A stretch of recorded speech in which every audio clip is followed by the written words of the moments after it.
मुझे याद है मैं इंग्लैंड में था, आप यहाँ थे, आपने कहा कि भाई राहुल बताओ कि इंडिया को आपका पर्सनल पॉइंट ऑफ व्यू क्या है कि भाई आप इंडिया को एशिया कप खेलना चाहिए या नहीं खेलना चाहिए। ठीक है, मैंने कहा था कि नहीं खेलना चाहिए, मैंने ये कहा था। और मैंने कहा क्यों? क्योंकि अगर इंडिया खेलता है एशिया कप, खेले बट विद अ क्लैरिटी, एक क्लैरिटी होनी चाहिए कि इंडिया जो है कि खिलाड़ी जो हैं वो खेल सकते हैं। क्यों? क्योंकि कोई यार फिर ये सिचुएशन ना आए कि जो खेल रहा है पाकिस्तान के खिलाड़ियों के साथ या पाकिस्तान की किसी टीम के साथ किसी न्यूट्रल वेन्यू पे किसी विदेशी मुल्क में outside of Pakistan and India of course, फिर उसको हम देशद्रोही करार ना दें। मेरा ये उस वक्त पॉइंट ऑफ व्यू था। बट जो आज गवर्नमेंट ने स्टेटमेंट इशू करी है, जो अच्छी बात है एटलीस्ट ये है कि यहां पर ना अब खिलाड़ी जो है, आई थिंक एटलीस्ट आप खिलाड़ियों पे बात नहीं आ रही है कि भाई आप जाके खेल रहे हो जो भी है। मैं यहाँ पे किसी को डिफेंड नहीं कर रहा हूं, मैं यहाँ पे किसी को कटघरे पे नहीं रख रहा हूं। बट बात ये है कि आज भी बाय द वे WCL जो है, आई थिंक गवर्नमेंट ने जो आज जो नोटिफिकेशन जारी करी है उसको अगर मैं गौर से अगर आप पढ़ें तो वो आज भी ये कह रहे हैं कि WCL खेलने की जरूरत नहीं है। WCL या फिर ऐसा कोई भी इवेंट या टूर्नामेंट जहां पर पाकिस्तानी प्लेयर्स या पाकिस्तानी टीम है, आपको अभी भी खेलने की जरूरत नहीं है। क्योंकि हम it's a very valid point also, मेरा ये मानना है। मतलब इसको दो तरह से देखें आप। एक, जैसे हम लोग यहाँ पे बैठ के कह रहे थे कि ऑपरेशन सिंदूर के बाद कोई ताल्लुकात नहीं होने चाहिए, पहलगाम ऑपरेशन सिंदूर के बाद कोई ताल्लुकात नहीं होने चाहिए, अगर हो तो जो ICC टूर्नामेंट्स है। हालांकि कुछ लोग तो कहते हैं वो भी नहीं होना चाहिए, बट हमें पता है कि यार क्रिकेट और खेल कैसे चलते हैं इंटरनेशनल लेवल पे। तो चलो, एशिया कप तो नहीं सोचा था, अब एशिया कप हो गया। आज गवर्नमेंट ने पॉलिसी दी है कि आपने बायलैटरल नहीं खेलने। ये 2000 कौन सा साल चल रहा है? 25 अब महीना अगस्त, मतलब 25 खत्म होने वाला है। हमने 13 जनवरी में लास्ट उनके साथ बायलैटरल मैच खेला था 2013।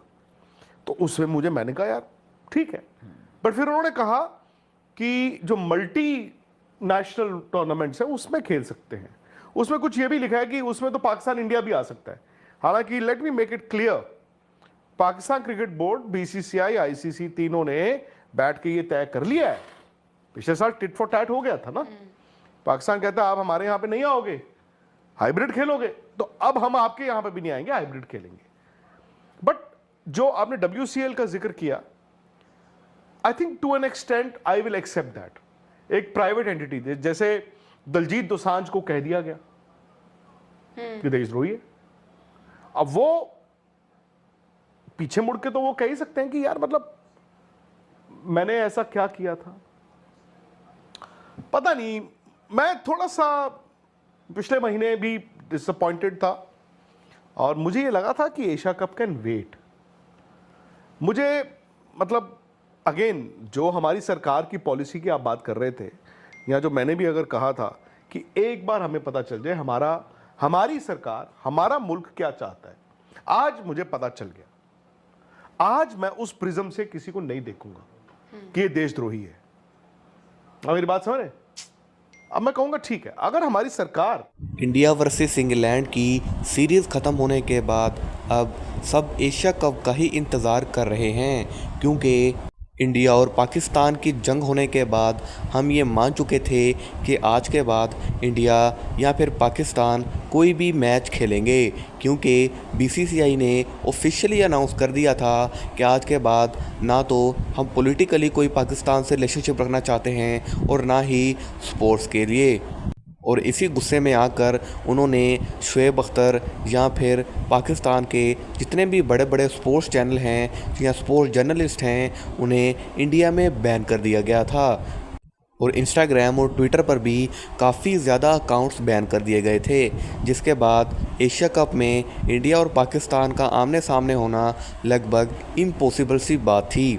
लेकिन ICC के प्रेशर के बाद अब एशिया कप में इंडिया और पाकिस्तान खेलेंगे, क्योंकि दुनिया भर में सबसे ज़्यादा देखे जाने वाला मैच वही है जिसमें इंडिया और पाकिस्तान आमने सामने हों। भले ही कोई भी टीम जीते, लेकिन वर्ल्ड वाइड सबसे ज़्यादा व्यूवरशिप रखने वाला मैच यही है और ऑब्वियस सी बात है जिसमें सबसे ज़्यादा व्यूवरशिप होगी उसी में सबसे ज़्यादा पैसा होगा और आईसीसी का उसी में फ़ायदा है क्योंकि उन्होंने जो बड़ी बड़ी कंपनीज़ को मीडिया राइट्स दिए हुए हैं वो तो लॉस में जाएंगे और ऐसा वो कभी भी नहीं होने देंगे। भले ही आईसीसी के चेयरमैन इंडिया से हैं जय शाह, लेकिन फिर भी है तो वो ब्रिटिश की ही कंपनी। और अब एशिया कप जो कि 9 सितंबर से शुरू होने जा रहा है, जिसमें 13 और 16 या 17 को इंडिया और पाकिस्तान आमने सामने होंगे, जिसमें इंडिया की तरफ से सूर्या कुमार यादव कप्तानी करेंगे और हो सकता है कि संजू सैमसन जो कि as a wicket keeper batsman हैं वो ओपनिंग करें और उनके साथ हों शुभमन गिल। लेकिन देखना ये है कि आखिर होता क्या है। और दूसरी तरफ अगर हम बात करें ओडीआई की, तो इंडिया और ऑस्ट्रेलिया के दरमियान होने वाली सीरीज़ में रोहित शर्मा और विराट कोहली दोनों ही टेस्ट के बाद अब ओडीआई में भी रिटायरमेंट का ऐलान करने वाले हैं। रोहित शर्मा का तो समझ में आता है कि वो फिट नहीं हैं और उनकी परफॉर्मेंस भी कोई इतनी ख़ास नहीं है, लेकिन विराट कोहली हर लिहाज से परफेक्ट हैं, लेकिन फिर भी टेस्ट के बाद अब वो ओडीआई में भी रिटायरमेंट का ऐलान करने वाले हैं और ओडीआई का न्यू कैप्टन शुभमन गिल होंगे।